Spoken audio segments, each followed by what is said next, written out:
អ្នកឃើញរថក្រោះមួយនេះនៅលើសមរភូមិអ្នកប្រហែលជាគិតថាវាជារថក្រោះចាស់ដែលគ្មានអ្វីពិសេសប៉ុន្តែការពិតគឺជា T59D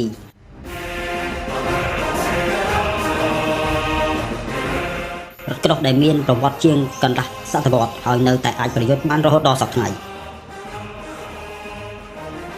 នៅទសវត្សរ៍ឆ្នាំ 1950 នៅពេលចិនបានផលិត T50 ដោយផ្អែកលើរថក្រោះ T54A របស់សូវៀតនៅពេលនេះវាជារថក្រោះទំនើបបំផុតមួយនៅអាស៊ីចិនបានផលិតពីរាប់ពាន់គ្រឿងនិងប្រើប្រាស់អស់ជាច្រើនទសវត្សរ៍ប៉ុន្តែពិភពលោកចាប់ផ្ដើមផលិតរថក្រោះទំនើបជាងមុន T59 ក៏ចាប់ផ្ដើមចាស់ជំនួសឲ្យការបោះចោលចិនបានសម្រេចធ្វើអ្វីមួយដែលគួរឲ្យចាប់អារម្មណ៍គេយករថក្រោះចាស់នេះមកអាប់ដេតទាំងស្រុងកាំភ្លើងថ្មី 105 មីលីម៉ែត្រត្រូវបានដំឡើងប្រព័ន្ធបាញ់ Digital ត្រូវបានបន្ថែមឧបករណ៍មើលយប់និងកាមេរ៉ាកម្ដៅក៏ត្រូវបានដាក់បញ្ចូលផងដែរប៉ុន្តែអ្វីដែលគួរឲ្យចាប់អារម្មណ៍បំផុតគឺអាវការពារ ERA នៅពេលមីស៊ីលឬគ្រាប់ប្រឆាំងរថក្រោះប៉ះ ERA វាអាចជួយកាត់បន្ថយកម្លាំងបំផ្លាញបានយ៉ាងច្រើន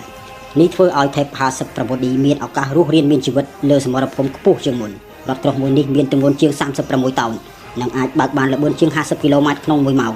ទោះបីជាមិនលឿនដូចរថក្រោះជំនាន់ថ្មីក៏ដោយក៏វានៅតែគ្រប់គ្រាន់សម្រាប់បេសកកម្មជាច្រើន